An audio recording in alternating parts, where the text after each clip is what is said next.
अरे वाह भैया, तुम्हारी तो बड़ी मौज है। भला इतने दिन कौन साली के घर रुकता है।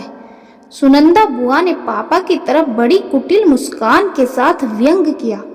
सुनकर पापा बिल्कुल चुप हो गए, पर बुआ की तो आदत ही है हर चीज में उंगली उठा देने की, और अगर कुछ बोलो तो बतंगड़ बना देने की। इसीलिए पापा चुपचाप अपने कमरे में चले गए। थोड़ी देर पहले जो खुशनुमा माहौल था वह अचानक से बदल गया। बुआ, आपको शर्म नहीं आती पापा से इस तरह बात करते हुए? बुआ बोली, काहे की शर्म, और गलत क्या कहा मैंने? साली के घर पर कोई इतने दिनों तक रुका जाता है क्या? जब वर्षा मौसी और मौसा जी को कोई दिक्कत नहीं तो आपको क्यों परेशानी हो रही है? कल को दुनिया बात ना करे इसीलिए कहती हूँ। मेरा तो कहना भी दूसरों को बुरा ही लगता है। देखो तो अब ये छोटी सी लड़की मुझे जवाब दे रही है। संस्कार तो कुछ है नहीं इनके अंदर। संस्कार की बात आप ना ही करें तो ही अच्छा है बुआ जी।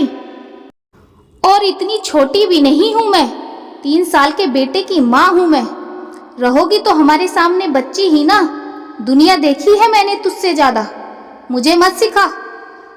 पापा आपके भाई हैं, पर उन्हें दुखी करने का कोई मौका नहीं छोड़ती हैं आप। किसी से थोड़ा हंसकर क्या बात कर ले, ताने मारना शुरू कर देती हैं पापा को। आखिर उनकी गलती क्या है? मुझे तुमसे कोई बात नहीं करनी है। क्यों नहीं करनी है बुआ जी? रिश्ते तो आज भी वही हैं। सोच आपकी बेकार है बुआ जी। बुआ बोली, ज्यादा मत सिखा मुझे, मैं तेरे मुंह भी लगना नहीं चाहती। बड़े छोटे का लिहाज है कि नहीं? रिश्ते मैं तेरी बुआ लगती हूँ, समझी? माहौल बिगड़ता देखकर बुआ भी बात छोड़कर खिसक ली। बस कमरे में अकेली खड़ी रह गई नित्या। यह कोई पहली बार तो है नहीं। नित्या और सुनंदा बुआ में आए दिन झगड़े हो जाते हैं, सिर्फ इसी बात को लेकर, क्योंकि सुनंदा बुआ अपनी हरकतों से बाज नहीं आती। और आज भी वही हुआ। अमर जी की 2 बेटियां हैं, नित्या और वाणी। नित्या कोई 10-11 साल की रही होगी जब अमर जी की पत्नी सुरेखा की असमय मृत्यु हो गई। लेकिन अपनी दोनों बच्चों की परवरिश के कारण अमर ने दूसरा विवाह नहीं किया। हालांकि परिवार, रिश्तेदार और दोस्तों ने बहुत समझाया, पर उन्होंने अपनी दोनों बेटियों की परवरिश अकेले ही करने का निर्णय लिया। हमारे समाज में यह कहा जाता है कि जब पति मर जाता है तो एक महिला को कई मुश्किलों का सामना करना पड़ता है, जो सच भी है। लेकिन एक अकेले पुरुष को भी कई तरह के तानों और गलत नजरों का सामना करना पड़ता है। ऐसा ही कुछ अमर के साथ हो रहा था। सबसे ज्यादा तकलीफ तो तब होती है कि जब दुनिया के साथ साथ खुद अपने ही घर के लोग आपकी तरफ उंगली उठा दें। कुछ साल पहले जब अमर को किसी काम से 4-5 दिन के लिए बाहर जाना पड़ा तो नित्या और वाणी के बारे में सोचकर उसने अपनी बहन सुनंदा जी से मदद मांगी। अमर को पूरा विश्वास था कि सुनंदा आखिर उसकी बहन है तो वह 4-5 दिन आकर बच्चों के पास रुक जाएगी। पर सुनंदा ने साफ कह दिया कि मेरा घर कौन संभालेगा, मैं नहीं आ सकती। हारकर अमर ने अपनी साली वर्षा को फोन किया तो वर्षा तैयार हो गई। वर्षा के आने के बाद अमर अपने टूर के लिए रवाना हो गया। 4-5 दिन तक बच्चे वर्षा के साथ रहे। अमर वापस आया तब वर्षा अपने घर वापस चली गई। पर जब यह बात सुनंदा को पता चली तो उसने अमर को सुनाने में कोई कसर बाकी नहीं छोड़ी। अमर को बहुत दुख हुआ। उसने कभी भी वर्षा और सुनंदा में फर्क नहीं किया।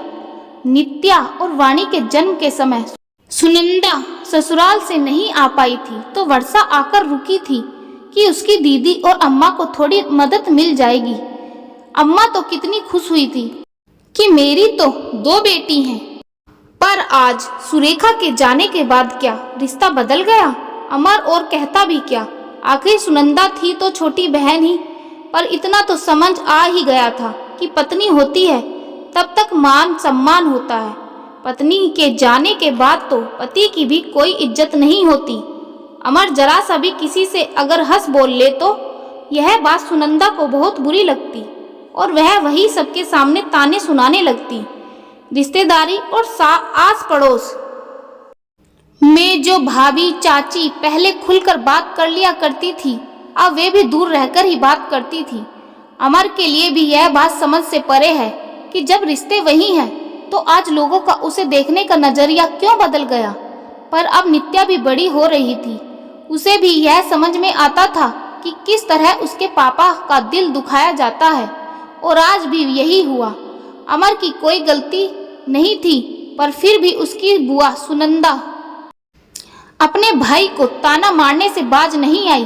दरअसल वर्षा मौसी की बेटी की शादी थी, घर में कोई बड़ा था नहीं, इसीलिए मौसा मौसी जी ने निवेदन करके अमर को वहीं रोक लिया था। बस यही बात सुनंदा को बुरी लगी और उन्होंने हंगामा कर दिया। पर अब नित्या अपने पापा के लिए लड़ने को तैयार थी। आखिर उसे भी यह जानना था कि आखिर रिश्ते बदल कैसे जाते हैं। उसके मन में बस यही सवाल था कि आखिर क्या सिर्फ औरतें ही दुखियारी होती हैं? मेरे पापा की तो कोई गलती भी नहीं थी, उन्होंने अकेले ही अपनी बेटियों की परवरिश का जिम्मा उठाया। साथ नहीं दे सकते थे तो कम से कम इल्जाम लगाने का तो हक किसी को नहीं है। तो दोस्तों, कहानी कैसी लगी कमेंट में लिखकर जरूर बताना, और कहानी थोड़ी सी भी पसंद आई हो तो लाइक करें, शेयर करें और चैनल को सब्सक्राइब करें। धन्यवाद दोस्तों।